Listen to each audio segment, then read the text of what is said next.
They scored 50 points on you by the end of the third quarter, hadn't punted until the fourth, but in the fourth quarter they didn't score a single point. So what happened, the first three quarters versus the fourth quarter? Well, a couple of things happened. Number one, we didn't punt in the second half. They stopped us once on fourth down after a penalty, and so I think it was a game of halves again. And we've talked about that a lot this year because we played a lot of good first halves and not some good second halves. And I think they got a little panicky on how easily we started to score in the second half. And if you watch them, they started to work the clock with like 7 minutes to go in the third quarter, and I think it broke their momentum. I think it changed the whole speed of how they were playing on offense and got them out of rhythm. And once they got out of rhythm, it's hard to find it. It's hard to get it back. And I think that's exactly what happened in the fourth quarter. Is that they got out of rhythm and we were in a great rhythm, and all of a sudden we were playing faster than they were playing on all phases of the ball game in the second half. And I really feel that it made a tremendous difference. And if you can get your players to understand that's what you're trying to create for 60 minutes, maybe we're not in this situation. The penalties, that was certainly a factor. I think there was 12 of them. I've lost track of the false starts. I mean, how disappointing your home field, normal starting quarterback, to have those type of penalties, which ultimately, affect probably the outcome of the ball game. Well, the bottom line thing is I think we were ranked 7th or 8th in the nation in least amount of penalties going into the game, so it's not something you expect, number one. But every official is going to officiate the game differently, and we try to cheat the count a little bit on the offensive line. I'm not going to lie to you. So we try to get going as the word hut comes out. We don't want to go on the T. We're trying to go on the H, and we probably cheated it a little bit too much a couple of times and got caught. And it was really, Maurice has had that problem 4 or 5 times this year. And in reality, it happened to him 2 or 3 times like the other night. So those things happen, and some things that we haven't done. Special teams, we haven't been great, but the one thing we haven't done in the return game is we haven't gone backwards with illegal blocks in the back. And we did that the other night, too. So we did some things that I thought were uncharacteristic of who we've been so far. But I always keep in the front of my mind that we're dealing with 18 to 22-year-old young people, and they are not going to be perfect in what they're trying to do as much as you want them to be. Certain times they will be, and the other night was one of those things where we made some mistakes that hurt us, not watching the ball on the defensive line, giving them a first down when it was critical to get a stop. I mean, those things are glowing to us. Yeah, we understand that, and we're going to coach the heck out of it. But the bottom line thing is we're not dealing with guys that are getting paid $1,500,000 to play the game. These guys are playing the game for the right reasons, and I can guarantee you that Mo didn't want to jump the start. Kevin didn't want to jump the ball on the defensive side of the ball. If you ask them, yeah, I wanted to do that. They didn't want to do it.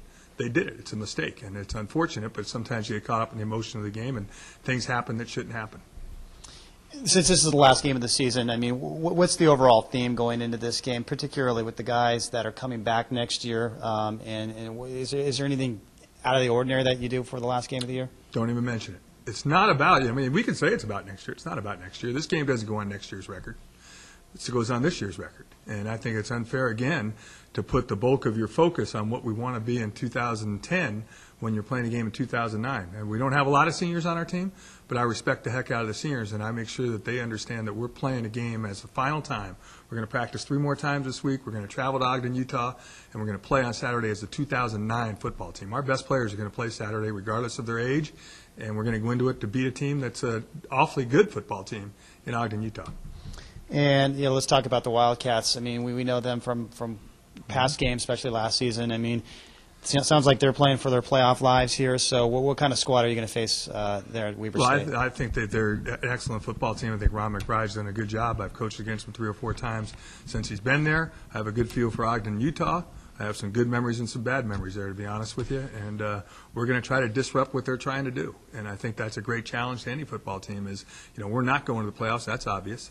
So, this is a playoff game. If they think they're a playoff team, let's go beat a playoff team and see if we can pop their bubble in Ogden like they did to Cal Poly last year in San Luis Obispo.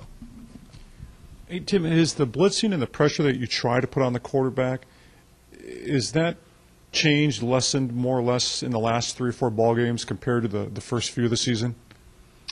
Well, 2 things. When you bring pressure, you better get there, because if you don't, it's unfair to the guys that are covering. And it happened twice the other night in long touchdowns that we brought pressure and didn't get close to the quarterback. So if you're going to bring it, you better get there. And right now we're not getting there, and I think that that's getting us to be a little bit gun-shy maybe in how many times we want to do it. And I don't think we're playing as fast on defense as we played. And you can turn on the South Dakota State film and watch us play defense. We're playing at a whole different speed than we're playing with right now, and I think that has a lot to do with the wear and tear of a season. Eric Clemmy started at defensive tackle, as the third defensive tackle, where he played probably about 30 to 35 plays a game. He was 252 pounds. Eric Clemmy's close to 230 pounds right now, and he's playing, because of injuries, he's playing probably 60 to 65 plays a game. And that wear and tear, people can say whatever they want, but when you're playing against 315-pound people in front of you, and they're banging on you 65 times a game, that wear and tear takes some of your reaction time, your speed, and the quickness out of it. I think it's happened to a lot of our players on defense because of the amount of plays that they've played the last 5 or 6 weeks. And, to get that back, yeah, we've tried to pull back a little bit of practice, the amount of time we practice, all those things, but I think it's taken our bodies a longer time to recover than if they were only playing 30 to 35 plays a game, and that was Eric Clemmy. Tim, what was the play call on the 2-point conversion at the end of the game? That was a naked play where we were sliding the S receiver, which was wide open earlier in the game, in the same area. Had that not been batted down, because I didn't They did look beyond a it. better job this time defending it than they did the first time that we ran it.